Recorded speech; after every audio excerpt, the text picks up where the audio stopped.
Hello, movie lovers. Welcome home. My name's Amy Henserling, and you're listening to Watch This List. This is my third episode of a brand new series called She Said, She Said with the great and wonderful Sakana, who is joining me today, and we're doing it a little bit differently. Normally for She Said, She Said, I would have the guest pick a film, and then I would pick a film in response to their film. But for Sakana, I had an idea for a topic emphasis. And so I asked her in her infinite wisdom to choose films that she felt would sort of uphold that topic or expand upon it so that we could discuss it. We even actually looked up lists. I don't know if you ended up feeling like any of those applied other than the two that you chose. Did you? I think I looked at them, I didn't connect with them any more than the ones that we already had. Right. They weren't like very, they didn't tackle it more deeply than you felt like these two did. Well, it also is like, all identity stuff is so personal that for other people, they might see that those are things with which they really strongly connect. It just, they weren't necessarily that for me. And there weren't very many lists, to be honest. So this is kind of an interesting territory that we're doing. Like, this isn't something that people... I mean, have people been talking about this for a very long time, do you feel? No. I don't know. We've said like this, where we haven't actually said what we're talking about. I know. Drum roll. I'm keeping everyone in suspense. Go ahead, Sakana. Yeah, go ahead. Amy asked me, since I've written before on Letterboxd and reviews about being asexual and aromantic, Amy asked if I wanted to come and talk about movies that I connect to as an asexual person, which I was totally stoked to get to do because, as you say, like, it's not an identity that is very widely discussed or I think very widely known or understood. So, and it's something that's really important to me. So having the opportunity to talk about it and like connect it to characters and movies with which people might be familiar is a cool opportunity, I think. So I'm excited about it. And I am too. And I'm very honored that you want to as well. And that I feel like this is not only sort of educational, but it's also intriguing. Like it seems like, because when you think about asexuality, you think like, oh, I don't know what that is. And it can be kind of intimidating, And so I feel like kind of stripping away that, not allure necessarily, but just that, the fear of the other or the fear of the unknown is really good to do so that it sort of demystifies it, but makes it that we can actually talk about it like any other topic and not be worried. And I do think that familiar. I think you're right that the word like maybe has to me, it always had connotations of like sort of like literally physically lacking in sex organs. Like the idea of it was like and it was always like a negative term, like a dismissive term. Like, oh, that person, like if you're talking about someone who isn't interested in sex or isn't interested in like a relationship, like, oh, well, they're asexual. Like, it's like a negative thing. Right. And it's not something that like, I'm 50 years old and I did not know there was a name for my identity till like, I don't know, 8-10 years ago. And like, I sort of had heard the word asexual, but I didn't think it applied to me, because it's so, the sort of colloquial understanding of it is so absolute and so narrow, I think, that I was like, well, that's not me. So I think it's much more like young people now, I feel like if I was 15 right now, I feel like I would know that asexual is a thing and I'd be like, yeah, that's me. And I feel like, so like, as identities become more widely known and as like the internet expands and like you can find yourself and find your people when you're young, like I feel like people will become much more familiar with it, I think, but it still is one that's like not talked about a ton or not like culturally discussed a lot. Well, and I think that I don't really like the word, even though it makes sense. But like when you think of like the letter A being before a word, it's usually emphasizing that you're not blank. Like Mm, if you're atypical, you're not typical. So it's like asexual, you're not sexual, which is emphasizing the negativity.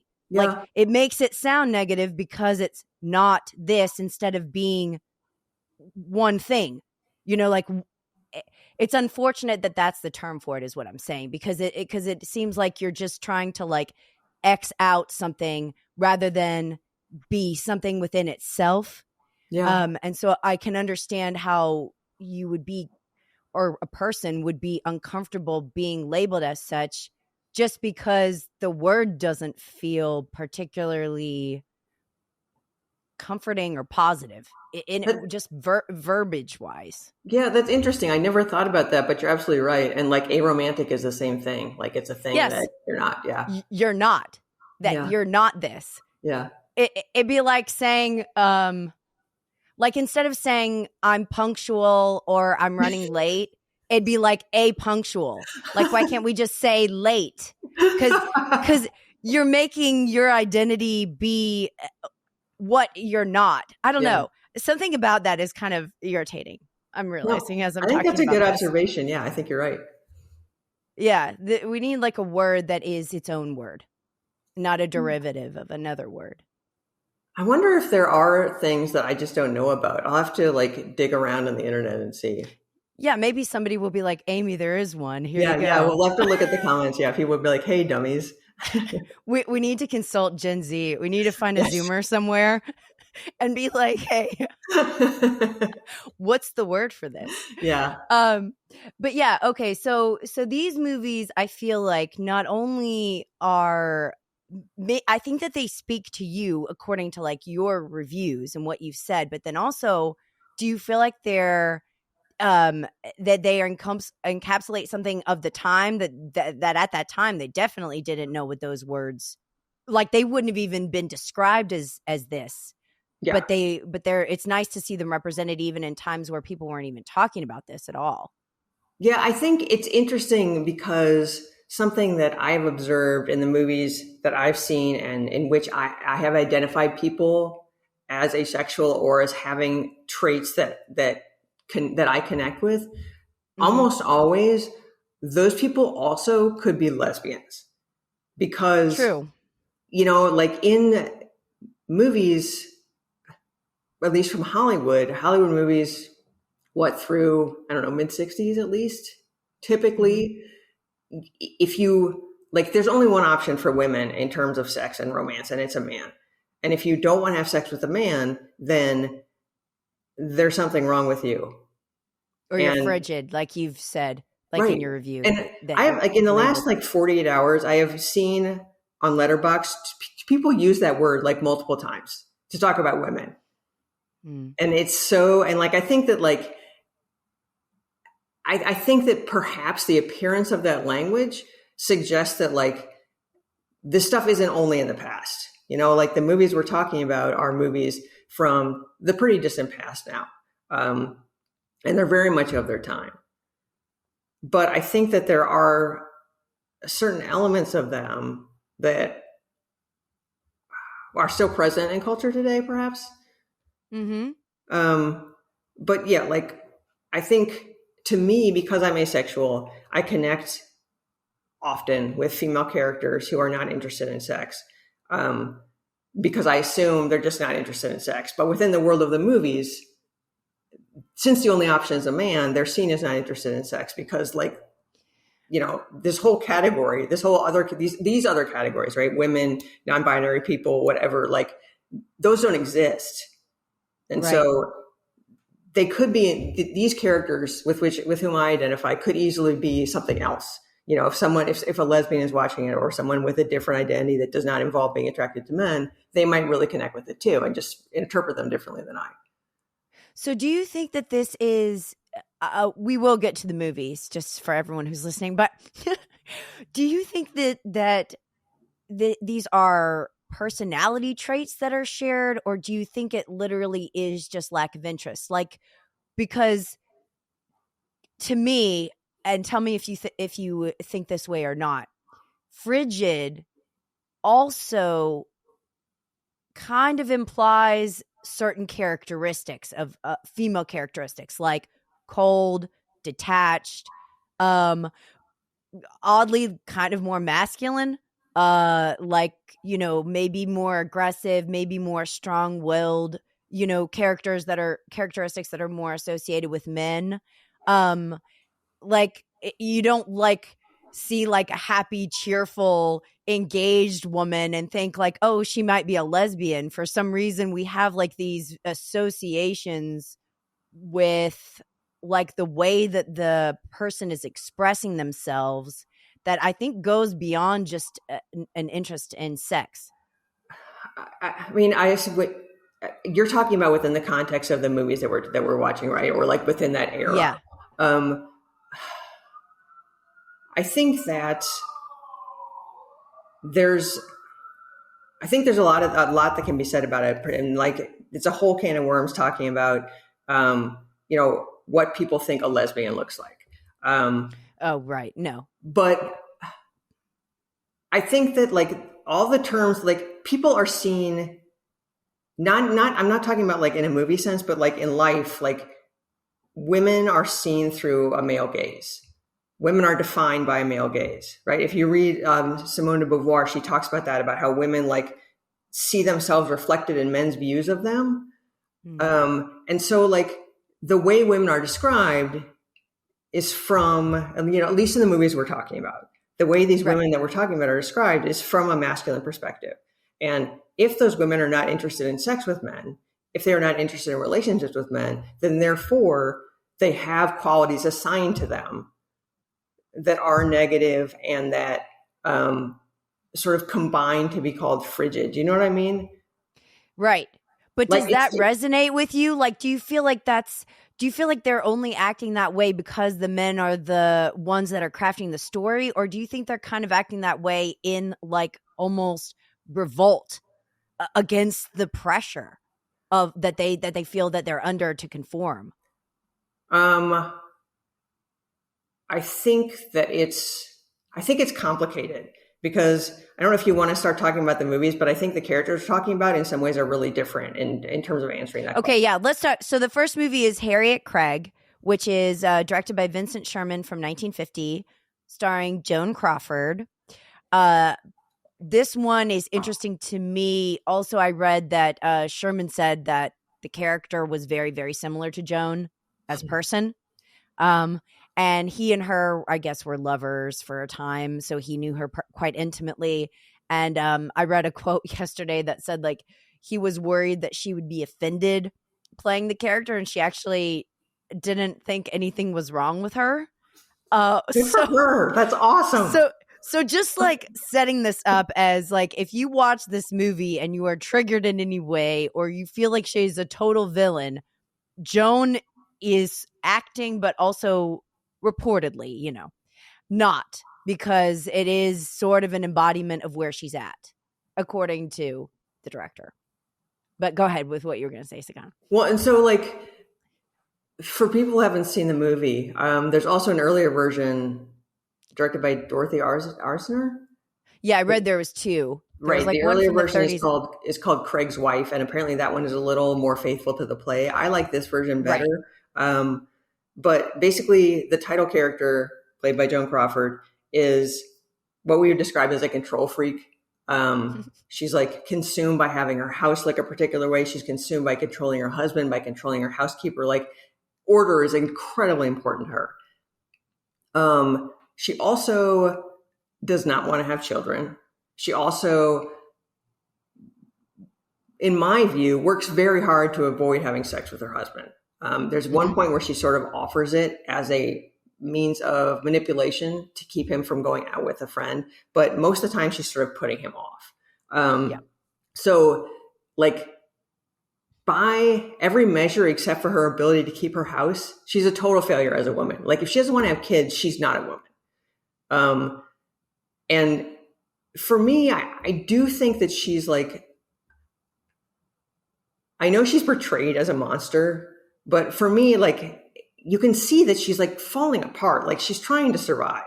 And Yeah. for me, I do think that, like, in answer to your earlier question, I think she's responding to the pressure she's under, not as like she's rebelling, but like this is the one thing she can do that's right.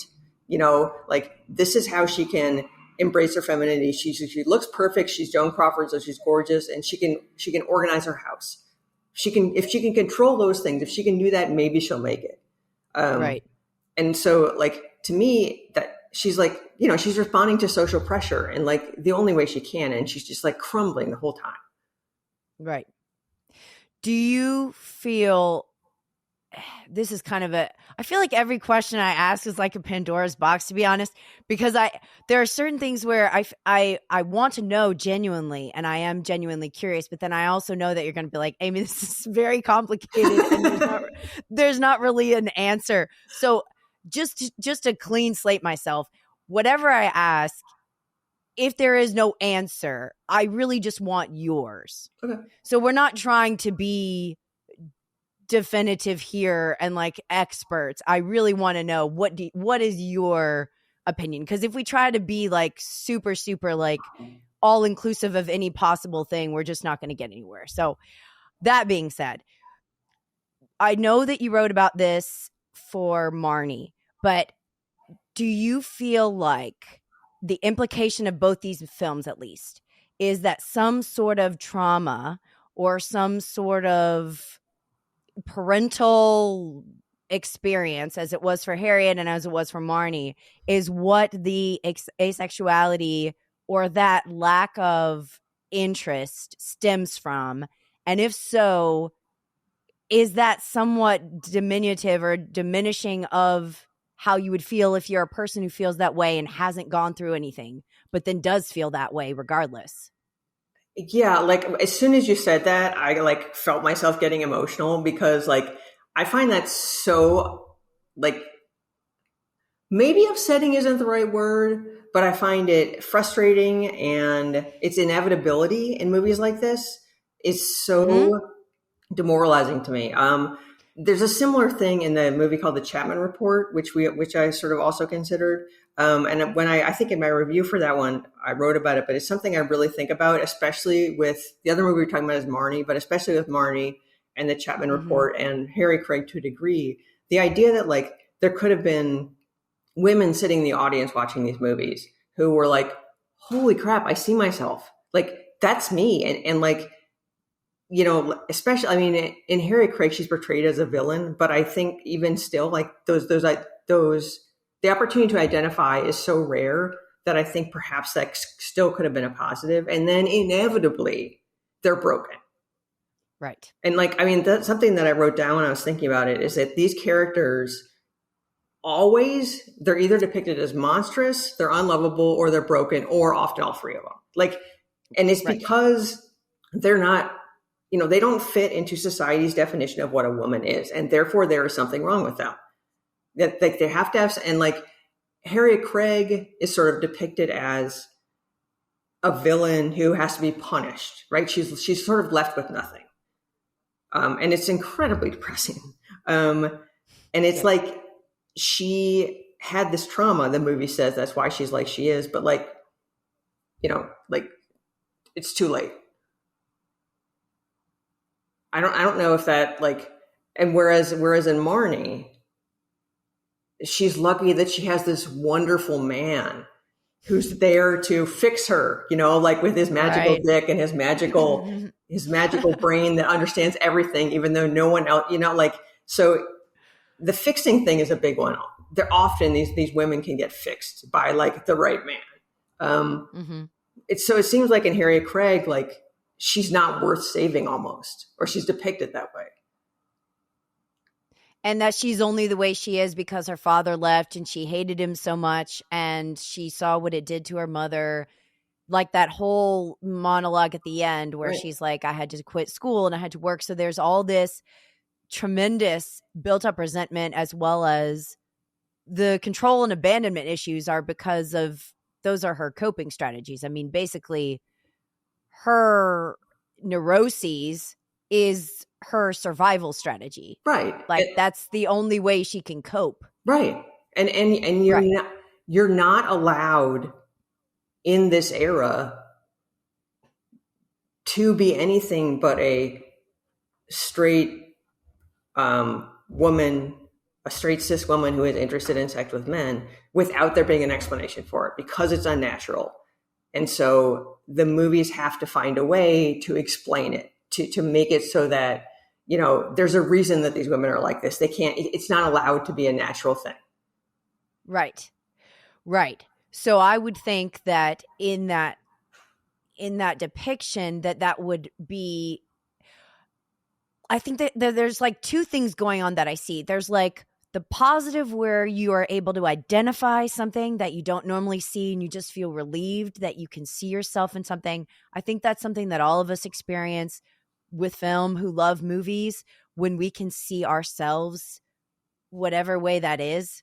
It is relieving. It's like, oh my gosh, thank goodness, you know. And this happens with reading too, where you feel that the author understands you, or that something's being articulated that you didn't know how to say yourself. But then for this particular subject, there's the infuriating part of the only characters who are going to be like this, that give you that feeling, are messed up. And I mean, you could argue that like anybody we identify with is going to be a messed up human being, but I feel like this is different. Yeah. No, I agree with you. Yeah, like, can you be asexual without being messed up? Right. Like, and that's kind of an insulting, well, it is an insulting notion. I mean, I think we're in a culture now, in my experience of it, that like, I'm cool with who I am because I know that it's a thing. And like, I know that even if I didn't know it was a thing, I would, knowing it's a thing helps me know that there's like nothing wrong with me, right? But if you're thinking about women in like the 50s and 60s or the 40s, like watching these movies and so desperate for identification, again, whether they're lesbian or asexual or something else that is not attracted to men, I find it so terribly heartbreaking to think about that. Like you have this moment or an hour of identification, and you're like, oh, there I am on screen. Like, I'm okay. I'm not the only one. And then every single time, it's because you're broken. It's because there's something wrong with you. It's because somebody hurt you. You know, so it's like, you're cut off at the knees, right? That person you are identifying with is not okay. And the movie is saying they're not okay. And the movie is saying they're not lovable, that, you know, if you're lucky, you'll find a man who will fix you. Right. So do you feel like that's what Sherman was trying to say? Like, do you think that, or actually we'd have to go back to the play really, because the play won a Pulitzer and was quite successful. And I think, it might've just been that they were just trying to do a drama where the female was the antagonist or set up as such. And then it just so happened that she was disinterested, but it was almost like it was almost like an et al. Like she's this, and this. And then also she's not really interested in this. And the only reason that she does it is to manipulate, but she also lies to manipulate, and she does all these other things. So it's almost like an afterthought, as opposed to a character study where we can actually get to know her. Right. I mean, I think that my assumption, which could be totally wrong, but my assumption is that, it's just a story with a woman as an antagonist. And she's a woman who is not a proper woman. And these are the ways in which she is not a proper woman. You know, this is why she is a villain, because she does not conform to these social expectations. So obviously there's something wrong with her. Mm-hmm. Yeah. And I think it's just so rooted in fear. You can almost feel it actually when you're watching the movie. That's why I ranked it so high. I felt like I'm very impressed whether I personally like a movie or not. Like, is it to my taste? I'm very impressed when a movie creates visceral feelings. Yeah. Like that movie you can't really watch passively. It hits something. It reminded me of Late Spring. I don't know if you've seen that, the Ozu film. I think I have, but I don't know for sure. Where you just get irritated and you're like talking to the screen and you're like really riled up. This movie does a great job, and I think it's the writing, but also I felt very kindred to her husband. what's his name? Walter Corey? Wendell Corey. Wendell. Yeah. I felt very kindred to him because he really does love her and he is trying, but she is sort of spiraling. And it gets worse and worse as it goes on. And he just doesn't know how to help her at all. And I think it's, I love him too. I love Wendell Corey and like everything. That's why I saw this movie in the first place, was like to see Wendell Corey. That's funny. I totally agree with you. Like, I think what you said is true. And I think that his transformation at the end does not ring true for me. And I think that's also part of what we're talking about, because when he turns on her, basically, he's like, no, you've always lied to me. You know, you've like, at some point, I think he's alluding to faking orgasms, but that could just be yes, me. I know. No, he definitely, he's like, great. you're also lying about. Yeah. Like he finally figures out that nothing she says is true, that she's manipulating him. And he turns immediately into sort of an alpha male character. And again, like, I think that it's all bound up together. Like, he finally he has to find this identity, he has to find this part of himself in order to put this person who is not a proper woman in her place. Like, he has to grow into what a man is supposed to be in order to get rid of her, right? Because one of the things she talks about with her niece is controlling her husband, is like making sure he behaves in the way she wants. So he has to break out of that and become properly masculine in order to, you know, save himself from this monstrous person who's broken and not a woman. I think it's also just a good example of people being completely unwilling to embrace nuance. Yeah. Like that a man, I mean, not just about her, a man is supposed to be this.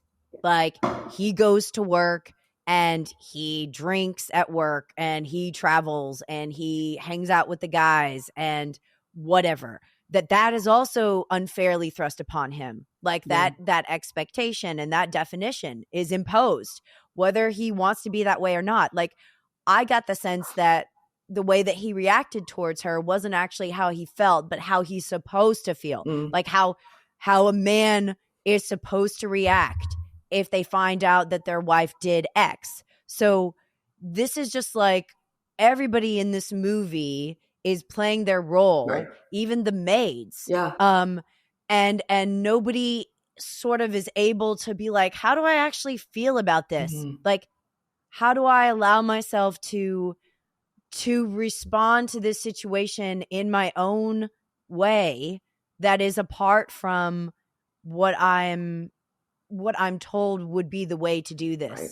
Yeah. It's like she's afraid of the neighbor because she thinks she's seducing him just because that's what she thinks about. So Harriet is just as much brainwashed as he is, in my opinion. Yeah. No, I think you're absolutely right. What year do you have written down when Harriet Craig was made? 1950. Yeah. So like, it also, I don't think I talked about this in my review. It also very much speaks to the era. Mm-hmm. Like after World War II, it was like putting the toothpaste back in the tube. Like, women were not at work. People of African descent did not have more rights. No. Like, women are going back home. We're going to have everything as it was before. And there were articles about, marriages collapsing because women were too masculine and they were feminizing their husbands, et cetera. So like the movie very much speaks to like the fear of that era. I think you're right in using that, like identifying that, sense that emotion as being there, because it seems like it was like pervasive at the time.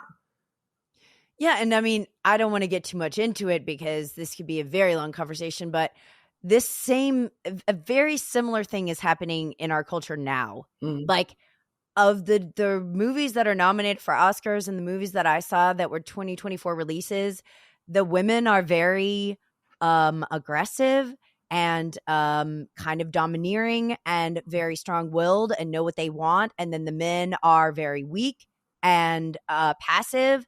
And so I don't think these things are like as far away as we think they are in terms of like historical context, because I see a lot of Jones qualities in the women being portrayed in movies today. So in the movies that you're talking about, of which I have seen none, I'm sorry, everybody, I'm a terrible movie person.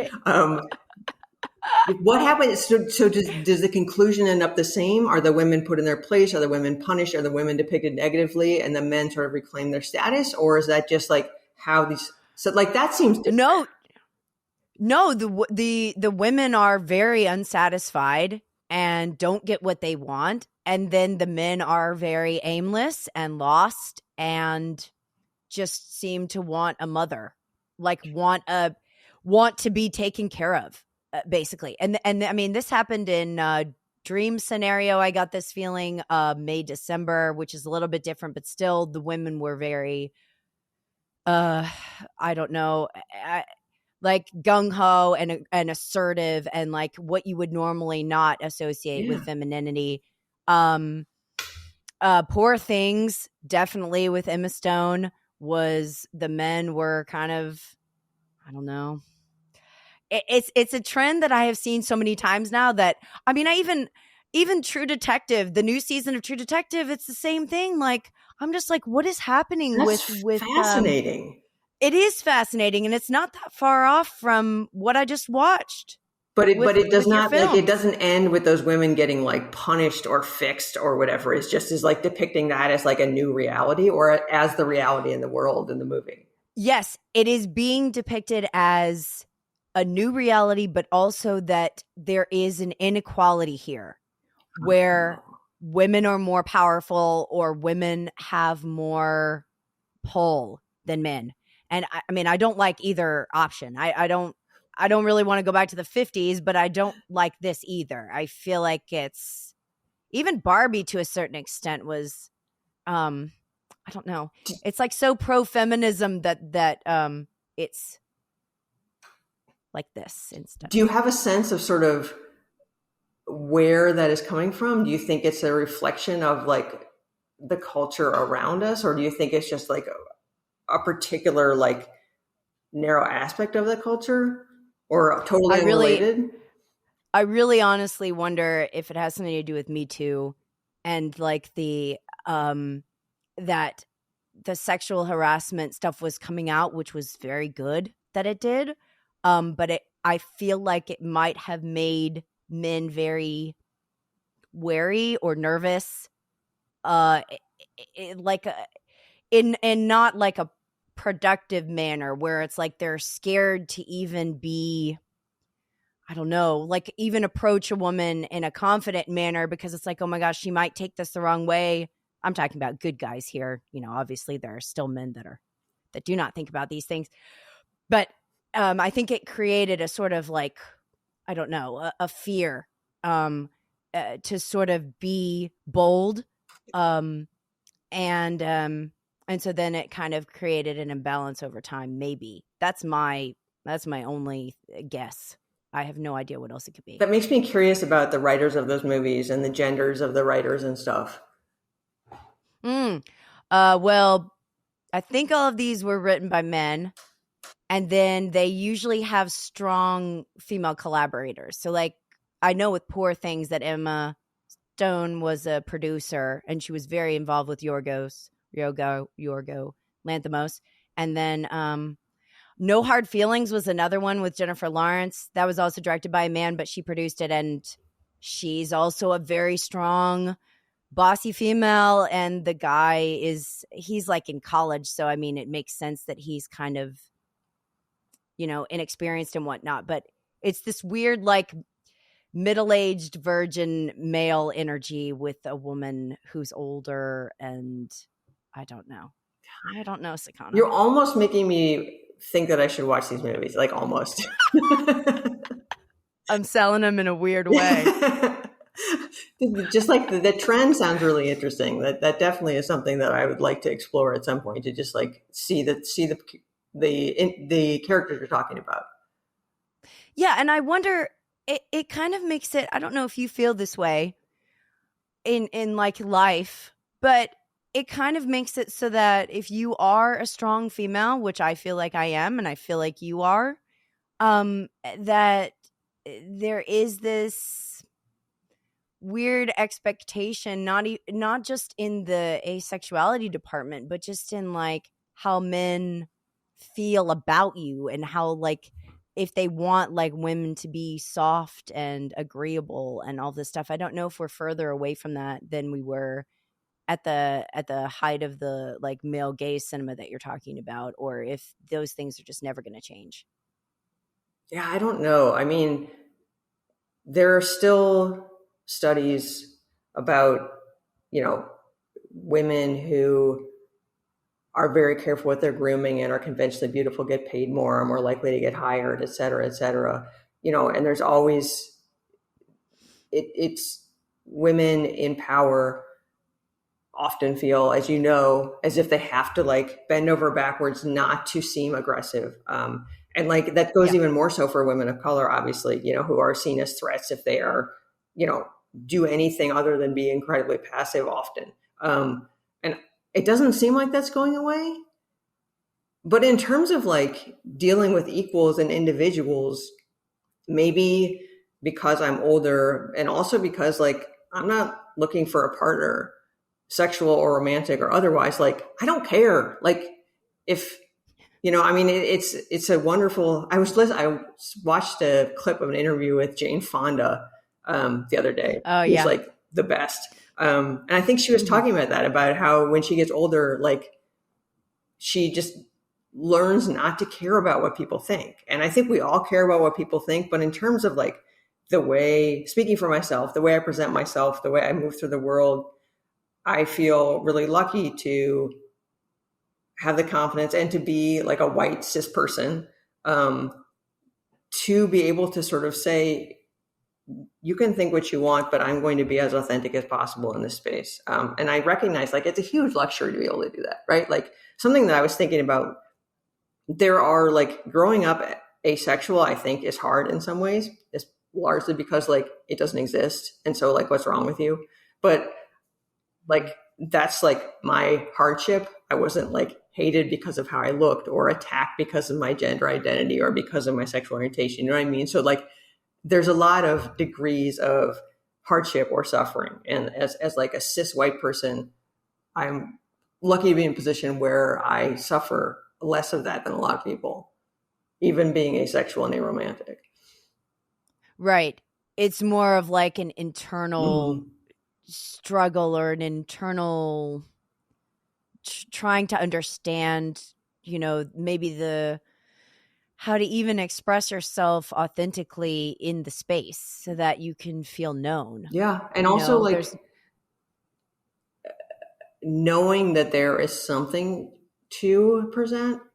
I mean, speaking for myself and just like speaking about asexuality, I did not know that that was a thing. Like we talked about at the beginning, like I didn't know it was a thing until I was adult. So when I was younger, high school, college, whatever, like I assumed that I was someone who was interested in romance and sex. And like, I would just like, well, and like, I don't know why I'm not, like, I'm not relating to any of these things that my friends are doing, that my friends are talking about. And it's like a huge source of discomfort, like sort of like, I feel like I was a confident person, but there's like this core of me that like, you're going to get found out, you know, people are going to find out that you're not interested in this stuff and that you're not, you don't connect with it. Like, it's just not something that's on your radar. And there's like no answer, you know, like all there is wanting to have a partner and wanting to be sexually connected to people. And like, there's nothing else. So, right. you know, I mean, in some ways that sort of, I think maybe one of the reasons that I find these movies so depressing, thinking about people in the audience, is because like it comes to the conclusion that you might come to yourself, right? Like I am broken. There is something wrong. Mm-hmm. As opposed to actually, my identity is a complete identity and who I am like is awesome, you know? And it's also just doesn't feel like it should be something that is like I'm thinking like while you were talking, I was thinking like, you know, if somebody says that you have diabetes or you have like a physical ailment that you have to like reconcile the fact, but this should not be that level of like a sickness or, you know, in the category that it's been made to feel just because it's misunderstood or just because people don't know Yeah. Or just like not enough knowing, about yeah. it. Right. Okay. So we'll get to Marnie now. I think what I think the difference between these two things, these two films speaks the most to me is that there's no male savior in Harriet Craig. Like, she is completely disinterested in even entertaining that because of her relationship with her father. Now, in Marnie, although I find this very confusing, so I don't really know what Hitchcock, his intention even was, and maybe you could elucidate this for me. But there is an immense hesitation with Marnie as a character to receive Sean Connery's help. But then we're supposed to believe that after the breakthrough and after that trauma sort of comes to a head, and we've got that, like, here's why she's messed up moment, that all of a sudden they're like loving each other, and that they're like that they've like been on a path to healing together, which I find difficult. I don't know if you do, though.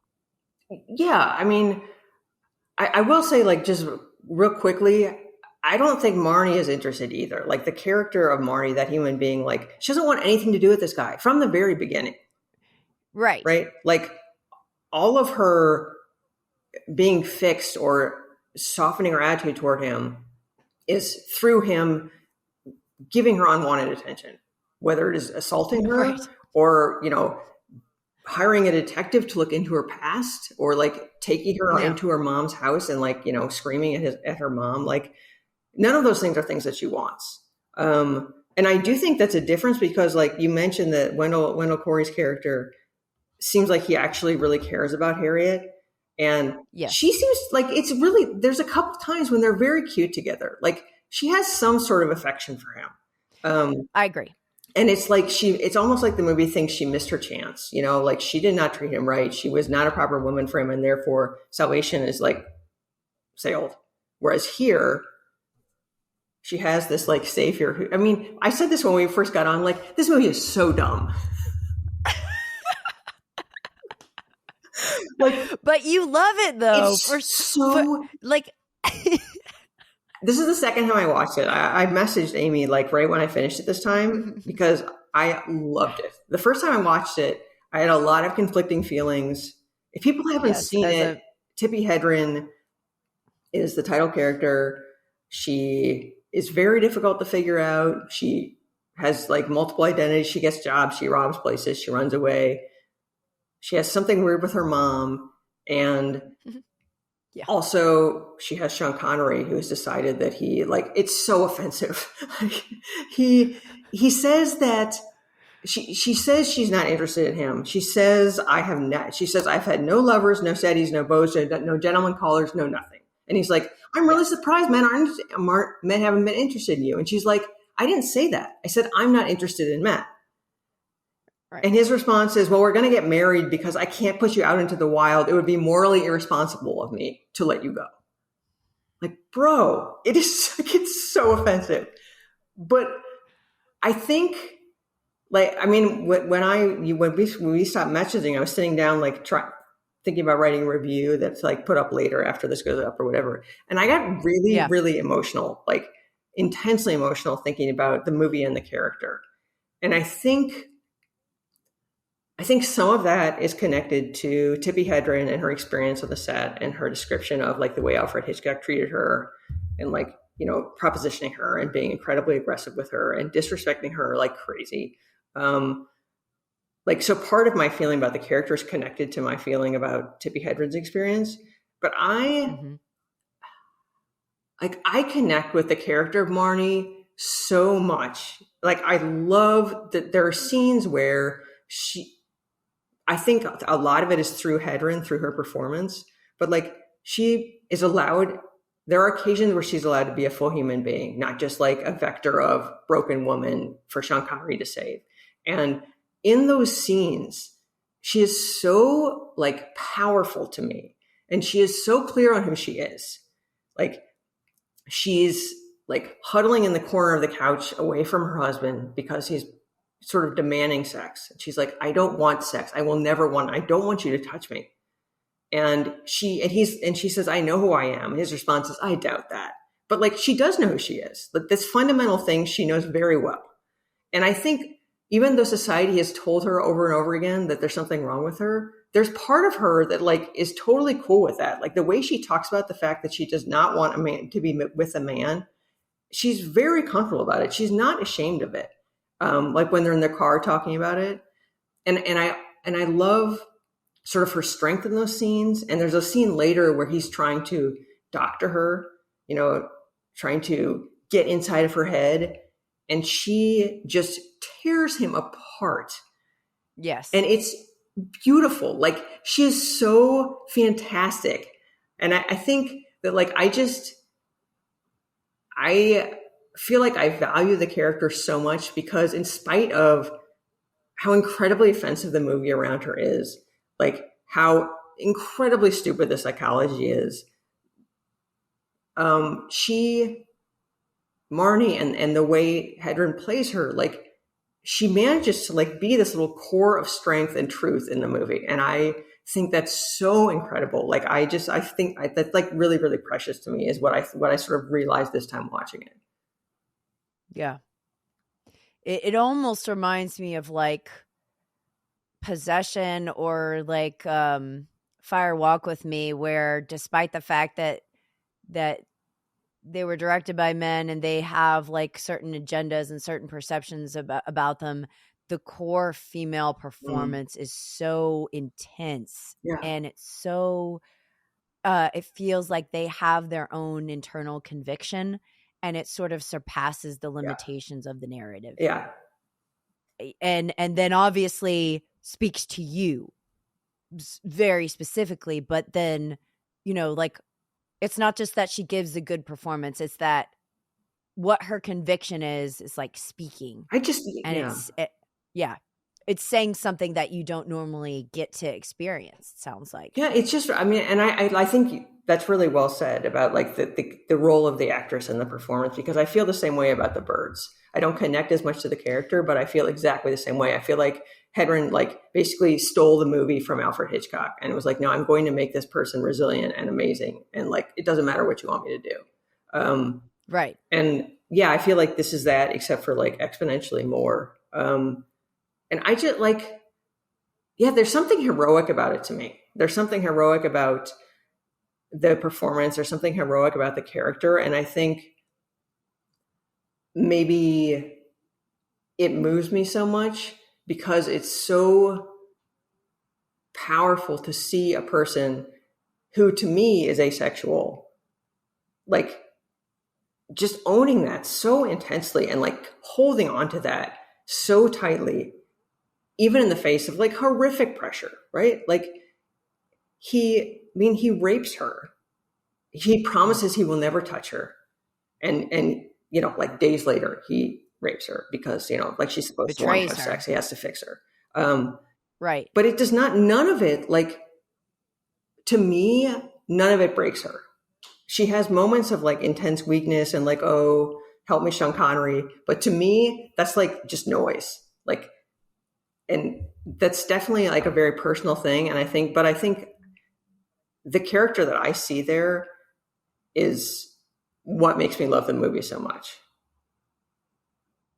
So what do you think about the take of like, because I read Christopher's review and Ethan's, who they both like really, really love this movie, but they do see it very differently. Especially Christopher's was like, about damaged people coming together, or like that Sean Connery actually loved her enough to work with her, or like go beyond in ways that would actually lead to her healing, or like that catharsis at the end.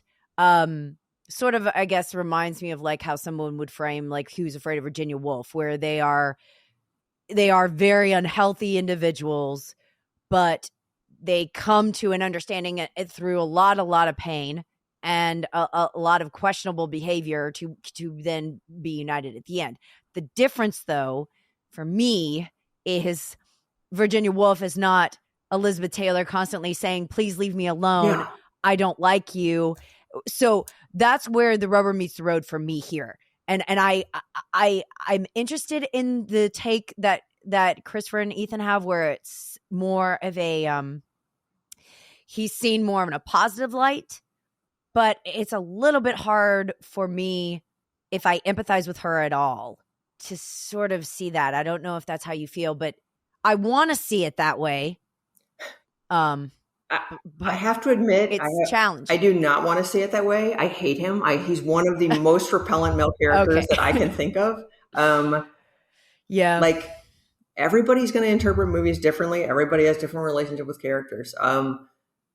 To Right. me, she's a thing that he's playing with. Like they have that conversation in the car after he tells her she is going to marry him. And she's like, so I'm like, she says she definitely talks about owning me. And he's like, well, yeah, if you want to put it that way. And he's like, he was like going to be a zoologist, and somehow it's made him an expert on human psychology. And so like she is like his little experiment. And he's not, to me, he's not even very, like, he doesn't even pretend that's not what he's doing. Right. In my view, like that's one of the reasons that I guess that's one of the reasons I find it so stupid, is because it's such an absurd character to me that is like, I think that probably he is supposed to be sympathetic. But Well, and I'm not, to be clear, I don't want Christopher and Ethan to be like, Amy, I don't think that they are like excusing the behavior in any way, no, of shape, or course. form, or saying that like that this is like a good way to go about it. But I do think what I took away from their opinions was that at least Sean Connery, maybe the idea that he's coming from a place of love, but it's as messed up as it is, that he's not just like a total bad guy, and like that there is some sort of movement there or desire for her to be better from his point of view. Well, not that any of his like methods are good at all. I think that there is, and I think there is a desire in sort of the arc of the movie for her to be better, but it's because she is a broken woman who has to be rescued by a man. Like it's like fits completely into this narrative, right? Of like people who are lesbian or people who come across as people who are not interested in sex with men. In this era, they're broken. They have to be fixed. If we accept that Sean Connery truly loves her, then yeah, that's how he shows his love, right? Like that section in the middle where he decides they're getting married, where he like comes and gets her and drags her into the car. I really noticed this time how like alpha masculine he is in that scene. He's ordering her around. He's like, clean up your face. Like everything he's doing is like you said with Wendell Corey's character, like it's textbook. Like this is what a man is supposed to do. And I think that that's what a man is supposed to do. And a man is supposed to take care of the woman. And within that environment, perhaps he goes above and beyond because, she has these small legal problems and small problems of like stealing stuff all the time. But yeah, like yeah, he is romantic because he goes that extra mile to save her, to fix her. At least to me, that's what the movie is saying. Like the movie definitely finds him romantic. And maybe not definitely. In my view, the movie finds the ending very romantic. No. Yeah. Like, yeah. And I think that I think that Hitchcock probably empathizes. Oh yeah, I think so. I mean, actually every time I post a Hitchcock review, I learn a ton because there are people that I'm friends with, people on Letterboxd all over, I'm sure, who like know so much about him. And so my knowledge of him is like paper thin, or at least pretty superficial. But yeah, based on like my limited understanding of him, I would make the same assumption that he would be like, yeah, that's a guy who's like taking care of a woman. So what do you think, like thinking about all these things and looking at the current state of our just like general perceptions and interactions with others, what is the ideal in your mind? Like what do you feel like is the ideal scenario of people approaching asexuality, but also even beyond that, just like the way that we interact with one another? Do you think that like it's just that we need to move more towards like a sensitivity to nuance and difference and not being so defensive against things that we don't understand? Or like what do you think that like what would be the ideal way that people could respond to you? Like you saying, I'm asexual and this is how I feel about it. What is the response that would make you feel not like outcast or an outsider, or like that you're more understood or accepted? I appreciate you asking that. That's really nice. I think that now it's hard for me to think of something that someone could say to me in response to that that would make me feel like an outcast. Just because I'm Okay. really comfortable about it and like confident about it. I think that I mean it's like a cultural battle that we are going through, and I think is getting better. You know, we're like getting better slowly at like heteronormativity, right? We don't assume that like everybody is straight. We don't assume as much that everybody identifies as a man or a woman. Like, you know, people are asking pronouns more. I think just that kind of awareness that there are different identities is useful. I don't know.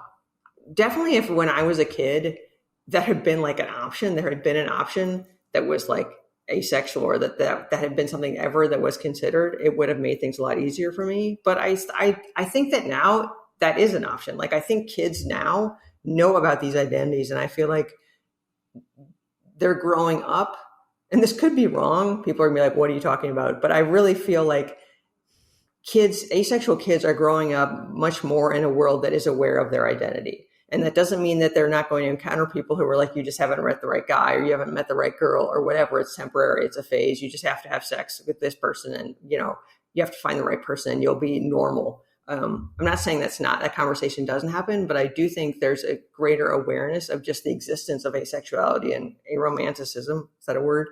As identities. It is now. I don't know if that makes sense.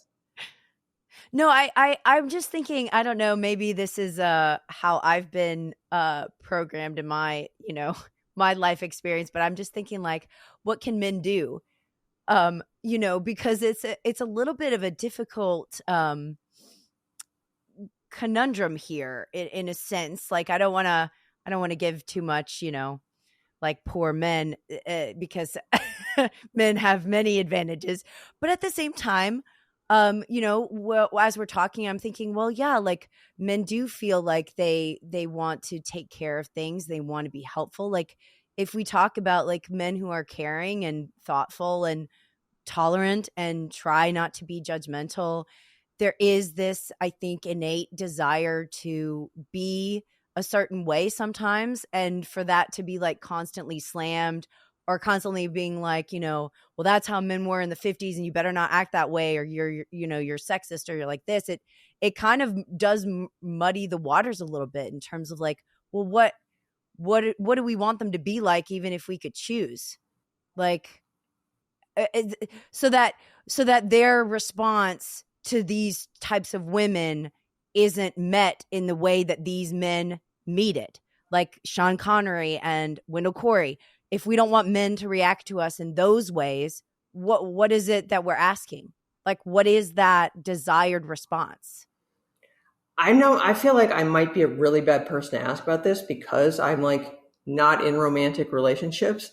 But I just feel like I'm not a man. I'm not a man like in the dating world, so I don't know what their experiences are. But my assumption would be that it's not as absolute as that. That there aren't, you Right. know, men are not being attacked for trying to take care of somebody. I just feel like it's just individual. Like, pay attention to the person you're with, right? Like, it's just fundamental kindness and consideration. Whatever gender you are, whatever your identity is, pay attention to the person you're with and what they need, and respond to them, as opposed to playing out a role that society has told you you're supposed to play. I wonder why that's just so difficult. It really is, though. I mean, I can't really deny that it's hard not to internalize those expectations, even if nobody told them to Oh you. yeah. Like, it's almost like by osmosis that you just assume certain things, and I don't know, it's hard to unlearn.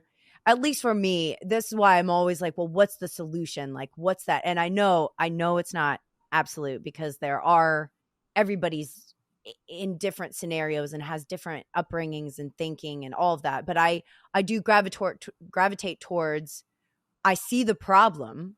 I see how these things can harm people, and hinder them from expressing themselves authentically. But then I want to know, like, what do we do? Like, how can we be different? And, you know, if somebody is genuinely wanting to not be Sean Connery Okay, and, I have to you know, say be a white knight, that I don't know. I, just based on the men I know, based on the men in my family, my friends, I don't think it's that hard not to be Sean Connery. Like, he's so awful. But like, maybe my bar is way too yes. low. But like away from like that monstrous particular character, I think the Uh-huh. problem you're describing is true of like so many different cultural tides, right? And it's true in the eras of the movies we're talking about. Like the assumptions about what men are supposed to be, like Wendell Carey's character grew up absorbing that from the world around him. That is the message he has always gotten. And so that's how he acts. Like nobody needed to have told him that. That's absolutely true today. It's true about gender. It's true about racial identity. It's true of, I don't know, like anything you can think of, right? Like majority identities in this society sort of get the privilege of shaping how we feel about stuff. And I think to me, the best thing that we can do is to be aware of that and to try and catch ourselves. Like the example, I actually think I might have stopped doing this, but the thing that was one of the things that I noticed the most in myself, like I used to teach a global modern feminism class and like knew all that, or have done a lot of research about, you know, feminism and issues and blah, blah, blah.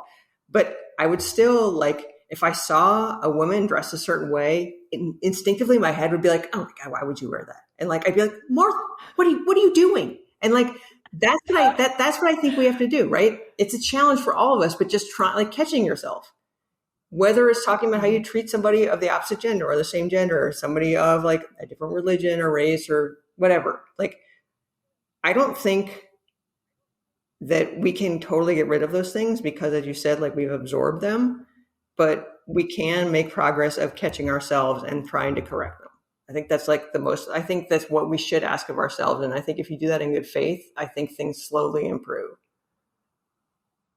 It's the David Foster Wallace thing about that you don't want to be operating on your default setting. Yeah, exactly. Which is judgment and criticism and comparison and envy and, you know, this like obsessive need to people please and be validated and all of that. You want to be conscious, like you're saying, be aware, be conscious of not only others, but like yourself, like who you are, make it a point so that the grace that you extend your own self, you're able to extend to others. I mean, it's kind of like you can't give what you don't have. You know? I think it's true of like all humans. This is not exactly a hot take, but like we want to be part of groups so badly that really does influence our reactions, like our reactions to stuff that we don't understand. It's really easy for all of us to just sort of fall into the majority view because we know there's going to be other people there. We know we're not going to be criticized for that. And like, it feels safe there. Right. Even though I guess progress is recognizing that and challenging ourselves to, you know, go the other way, to, as you said, like know who we are and know the strength that we have and stand up and like take control of ourselves for just that moment, take control of defining ourselves as opposed to just letting the default be who we are. I mean, look, all of this is really hard. At least I think it's really hard. I know. And it's a constant challenge, but like just working on it in good faith to me is, if all of us try and do that, I think that becomes progress. It's not magic, but I think it slowly can be progress. Yeah, it's that openness and willingness to see other points of view, but I think it stems out of confidence and it stems out of like you're saying that no one can make you feel a certain way about it at this point. That's kind of how you want to be with everything. Yeah. Like that people cannot make you feel X. That you are able to know how you feel, regardless, and that you have as much compassion and patience with learning about other people's situations that you would with your own self. and that there's like a humility there too, you know, that you don't know everything and that you haven't met every type of person. Yes. And you're so, yeah, I think your point about confidence is a really good one. I think that's, I don't want to, this is not a huge story, but like when I was a teacher and I did a lot of DEI work, it was a real challenge for some teachers to make changes in their classroom to try and make that classroom a place that was more positive and more comfortable for students who were not white, basically, or people from different financial backgrounds, like to try and make a classroom more inclusive in terms of not just content, but like the way your classroom is run. And for some people, it's really hard. And and it used to make me really angry, but then I thought about it and I realized, like, of course it's hard, because you are like letting go of control and you're like allowing things that might be bad to happen.